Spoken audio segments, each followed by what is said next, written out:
নমস্কার বন্ধুরা, আমাদের মিডনাইট ক্রনিকলস পডকাস্টে আপনাদের সকলকে স্বাগত জানাই। আজকের গল্পের নাম ওরা কারা। প্রধান চরিত্রে অঞ্জনবাবু।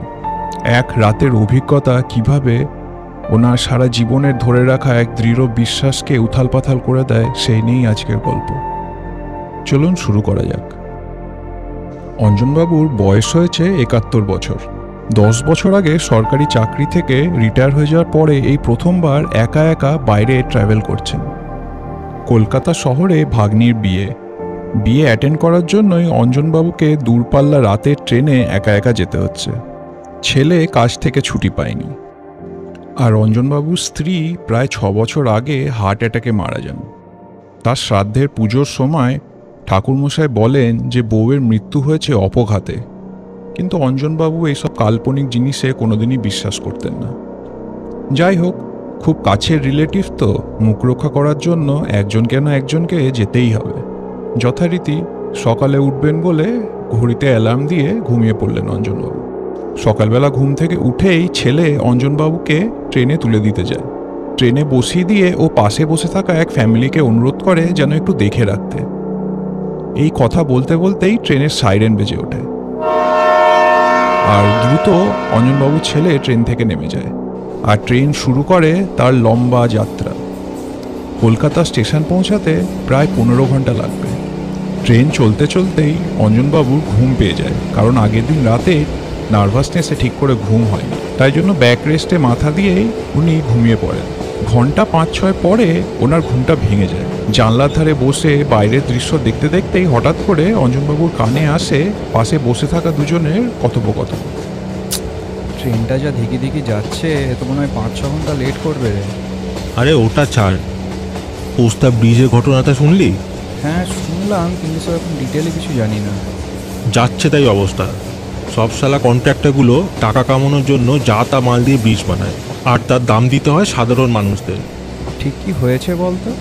পরশু দিন দুপুর 12:30 নাগাদ ব্রিজটা ভেঙে পড়ে, ঠিক ক্রসিংয়ের ওপরের পার্টটা। তখন সব বাচ্চাদের নিয়ে মায়েরা স্কুল থেকে ফিরছে, লোকে অটো করে কাজে যাচ্ছে, কেউ নিচে দোকান দিয়েছে, সব মুহূর্তের মধ্যে শেষ। তুই কি পেপারে পড়ছিস? দেখি পেপারটা একবার।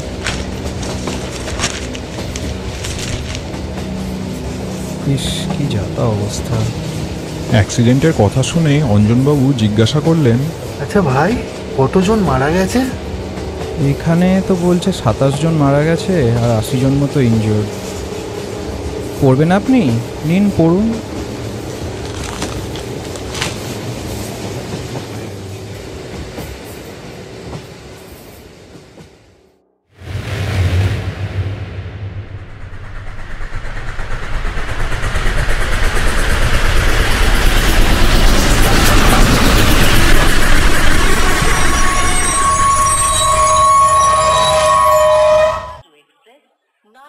भोपाल के रास्ते चेन्नई सेंट्रल से आने वाली प्लेटफॉर्म नंबर 4 है। কাঁধে ব্যাগ নিয়ে ট্রেন থেকে নামলেন অঞ্জনবাবু। প্ল্যাটফর্মে পা দিতেই স্বস্তির নিঃশ্বাস ফেললেন। স্টেশন পুরো ফাঁকা, একমাত্র অনেক দূরে একটা চায়ের দোকানে টিমটিম করে আলো জ্বলছে। তাড়াহুড়ো করে গেটের দিকে এগোলেন অঞ্জনবাবু।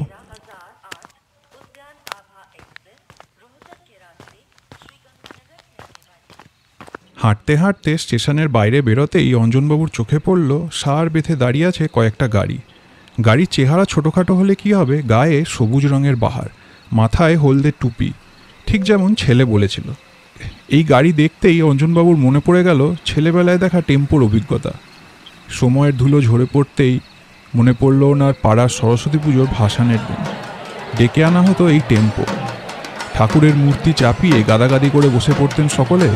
তারপরেই বিকট আওয়াজ তুলে সর্বাঙ্গ কাঁপিয়ে চলতো এই 3 চাকার গাড়ি। আতঙ্ক হতো সর্বক্ষণ, এই বুঝি টেম্পো যায় উল্টে আর সবাই আমরা রাস্তার মধ্যে চিৎপাত হয়ে পড়ি।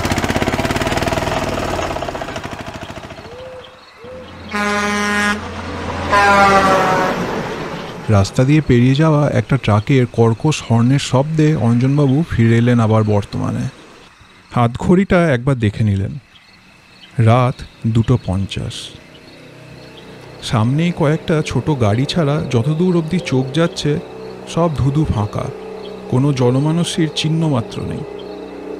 মনে মনেই অঞ্জনবাবু ভাবলেন, এই নাকি কলকাতা শহরের নতুন স্টেশন। সেই ভাবতে ভাবতেই সামনে দাঁড়িয়ে থাকা অটোগুলোর দিকে একটু তাড়াহুড়ো করে এগিয়ে গেলেন উনি। সবার প্রথমে দাঁড়িয়ে থাকা ফাঁকা গাড়িটিতে ঝুঁকে ভিতরে কেউ আছে কিনা দেখতে গেলেন অঞ্জনবাবু। ঠিক সেই সময়তেই, কোথায় যাবেন দাদু? জোড়াসাঁকোর? এটা যাবে না।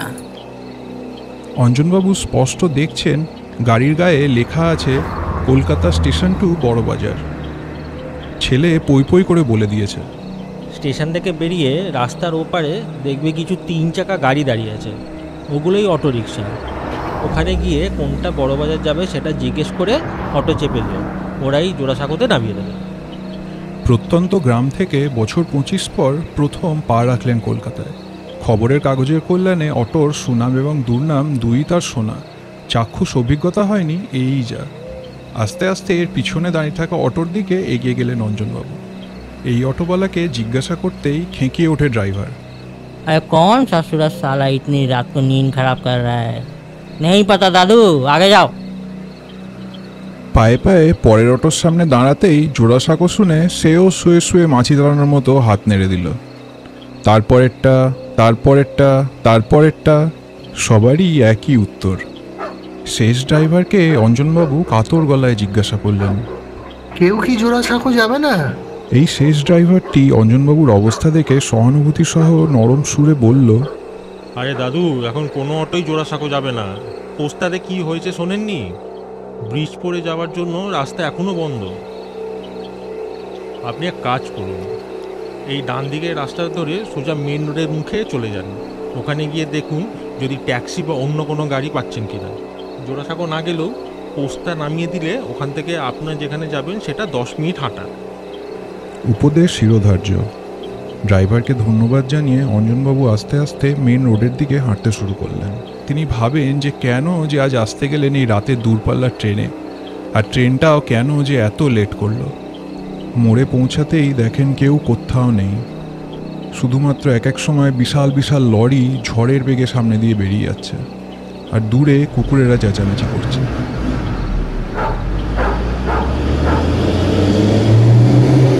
জীবনে এই প্রথমবারের মতো রাত্রিবেলায় অঞ্জনবাবুর ভয় করতে লাগলো। ডিসেম্বরের রাত 1টায় কলকাতার রাস্তায় দাঁড়িয়ে ঘামতে লাগলেন অঞ্জনবাবু।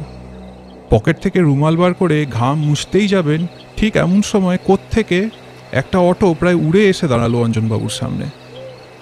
অটোর থেকে নেমে আসলো একটা বছর 25-এর ছেলে, চকরা বকরা গেঞ্জি পরে, তার সঙ্গে একালের বারমুডা, পায়ে আবার বাহারি স্যান্ডেল।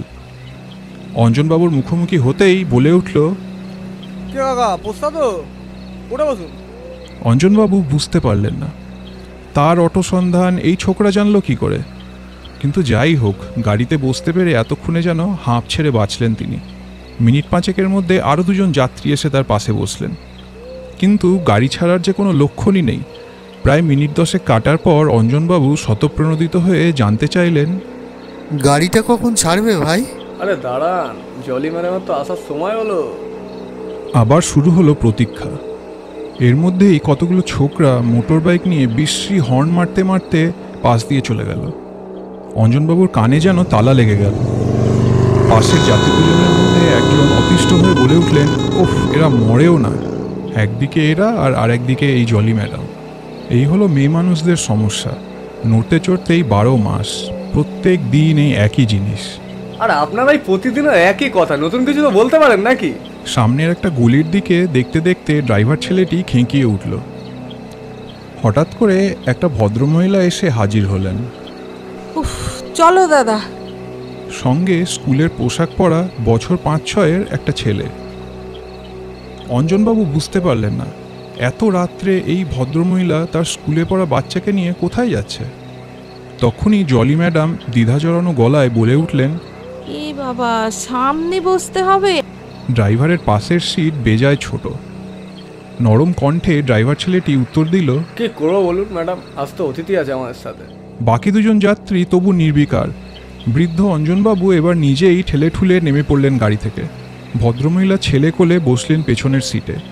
অঞ্জনবাবু বুকে সাহস নিয়ে বীরত্বের সাথে বসে পড়লেন সামনে। সুইচ টিপে গাড়ি হলো স্টার্ট। পরক্ষণেই ড্রাইভার ছোকরা মাথার ওপর ড্যাশবোর্ডে কি যেন একটা সুইচ টিপে দিল। ব্যাস, অঞ্জনবাবু আঁতকে উঠলেন। চড়া সুরে একটা হিন্দি গান শুরু হলো। গানের প্রতিটা বিট যেন সরাসরি ধাক্কা দিচ্ছে হার্টে। কাতর কণ্ঠে অঞ্জনবাবু অনুনয় করলেন, ভাই এটা বন্ধ করা যায় না? মুখে তেরঙ্গার প্যাকেট উপরে ড্রাইভার উত্তর দিল, গাড়ি যে রান করবে না কাকা। গাড়ি ততক্ষণে অনেক গতি বাড়িয়েছে, যেন ঠাকুরমার ঝুলির পক্ষীরা জুড়ছে। সামনেই নজরে পড়ল অনেক বড় বড় বিল্ডিং। রাস্তায় বাঁকের পর বাঁক। গাড়ির গতি কিন্তু কমছে না। সামনে যেতে থাকা দানবীয় সব লরিগুলো গা ঘেঁষে বেরিয়ে যাচ্ছে। হর্নের বালাই নেই কোনো পক্ষের। কখনো আবার মাখনের ভেতর ছুরি চালানোর মতো গাড়ি পাশ কাটাচ্ছে। অঙ্কের 1 ইঞ্চি ভুলচুক হলেই ছেলেবেলার সেই অ্যাক্সিডেন্টের আশঙ্কা। হঠাৎ পেছন থেকে একটা জোরে চিৎকার ভেসে এলো। ভদ্রমহিলার কোল থেকে বাচ্চাটা প্রায় গাড়ির বাইরে পড়ে যাচ্ছিল। কোনো রকমে সামলে নেন ভদ্রমহিলা। তীব্র গতিতে গাড়ি বাঁক নেওয়ার সময় ছেলেকে সামলাতে পারেননি। অঞ্জনবাবুর মনে পড়ে যাচ্ছিল কবে যেন কাগজে পড়েছিলেন অটোয় বসা বাচ্চা মায়ের হাত ফসকে বাইরের রাস্তায় পড়ে যায়। সঙ্গে সঙ্গে তিনি জিজ্ঞাসা করলেন, কোথাও লাগেনি তো বাবু? বাচ্চাটি শুধু নিজের মাথা নাড়ল, কোনো উত্তর দিল না। এদিকে আর চোখে অঞ্জনবাবু দেখলেন ড্রাইভারের কোনো হেলদোলই নেই। পিছনের যাত্রী দুজন এবারেও নির্বিকার শূন্য দৃষ্টে তাকিয়ে আছে সামনের দিকে। তিনি শহরের নতুন অতিথি, অগত্যা মুখে কুলুপ রেখে আর কিছু বললেন না। হঠাৎ সামনের একটা 407কে বিপজ্জনকভাবে ওভারটেক করতে গিয়ে তাদের অটোটা এসে পড়ল ঊর্ধ্বশ্বাসে ছুটে আসা একটি অ্যাম্বুলেন্সের মুখোমুখি। দ্রুত হ্যান্ডেল ঘোরালো ড্রাইভার। অঞ্জনবাবু তো চোখ বুজে ফেললেন। সিদ্ধারা বেয়ে কৈশোরে টেম্পো চড়ার আতঙ্ক ভীমের মতো বয়ে গেল। চোখ খুলতেই পিছনে তাকান, বাচ্চাসহ পিছনের সবাই একদম স্বাভাবিকভাবে সামনের দিকে তাকিয়ে বসে আছে। অবিশ্বাস্য, কারোর মুখে ভয়ের লেশ মাত্র নেই। কিছুক্ষণ সেই দিকেই হাঁ করে দেখছিলেন অঞ্জনবাবু। এদিকে সমান তালেই চলছে অটো, কোনো সাবধানতার বালায়ও নেই। সাগ্রহে উনি জানতে চাইলেন, কিভাবে বাঁচালে বাবা? ড্রাইভার ছেলেটি সগর্বে উত্তর দিল, আমরা পাইলট, এরোপ্লেন চালাই। মিনিট কয়েকের মধ্যেই গাড়ি ব্রেক কষে দাঁড়ালো তীব্র আওয়াজ তুলে। ড্রাইভার হাসি মুখে জানালো, এটাই পোস্তা কাকা, নেমে পড়ুন। অটো থেকে নেমে পড়লেন অঞ্জনবাবু। হালকা গলায় বলে উঠলেন, দীর্ঘজীবী হও বাবা। কাঁধে ঝোলা ব্যাগটাতে হাত ঢোকালেন টাকা বার করবেন বলে। তখনই তীব্র গতিতে অটোটা সামনে গিয়ে ডান দিকে বাঁক নিয়ে নিল। অঞ্জনবাবু ডাকতে গেলেন, কিন্তু ততক্ষণে সেই অটো চলে গেছে বেশ কিছুটা দূরে। আলো আঁধারির মধ্যে অঞ্জনবাবুর চোখে পড়ল হলুদ নম্বর প্লেট 2446। মুহূর্তেই কপাল বেয়ে ঘাম বেয়ে এলো। এই নম্বরটা যেন কীরকম চেনা চেনা লাগছে অঞ্জনবাবুর। আনমনেই তিনি হাত ঢুকিয়ে দিলেন ব্যাগে। বার করে আনলেন ট্রেনে কেনা সান্ধ্য পত্রিকা। ল্যাম্পপোস্টের আলোয় তুলে ধরলেন কাগজটা। দুপুর 12:30 নাগাদ পোস্তায় এক মর্মান্তিক অ্যাক্সিডেন্ট। ব্রিজ ভেঙে পড়ায় নিহত 27 জন। মৃতর মধ্যেই একটা অটোয় শিশুসহ 5 জন। অটোর নাম্বার 2446। অঞ্জনবাবুর মাথায় যেন আকাশ ভেঙে পড়ল। কি দেখছেন উনি? নিজের চোখকে বিশ্বাস করতে পারছেন না। এরা কারা ছিল? ভাবতে ভাবতে অঞ্জনবাবুর হাত পা পুরো ঠান্ডা হয়ে আসে। আশেপাশেও কেউ কোথাও নেই। শুধু উনি দেখতে পান অনেকটা আগে একটা চা সিগারেটের দোকান খোলা আছে। পোস্তা ভেঙে পড়া ব্রিজের গা ধরেই ওদিকে হাঁটা শুরু করলেন অঞ্জনবাবু। একটু এগোতেই পোস্তা ব্রিজের কাছ থেকে এক আর্তনাদ শুনতে পেলেন অঞ্জনবাবু।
আওয়াজ তো শুনতে পাচ্ছেন, কিন্তু যেদিক থেকে আওয়াজ আসছে ওইদিকে তাকিয়ে দেখলে কিছুই নেই।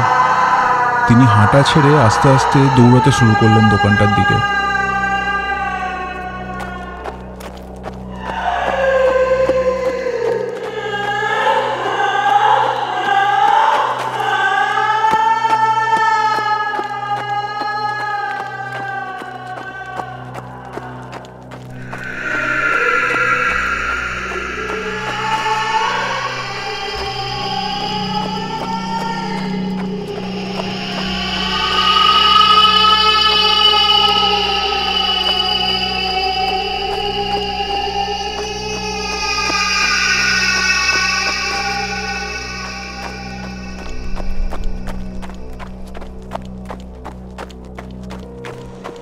কোনো রকমে গিয়ে পৌঁছালেন দোকানটায়। একটু একটু একটু জল দেবেন আমাকে, একটু জল দেবেন।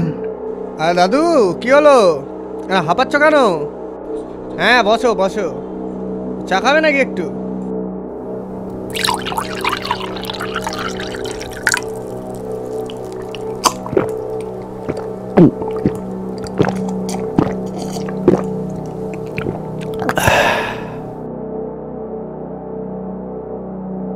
আমি আসলাম বাবা। আচ্ছা, জোড়াসাঁকো কি ওইদিকে? হ্যাঁ হ্যাঁ দাদু ওইদিকে। দাঁড়াও দাঁড়াও, আমি দোকানে ঝাপটা নামাই, তোমার এগিয়ে দিয়ে আসতেছি। হ্যাঁ বাবা, তাহলে খুব ভালো হয়।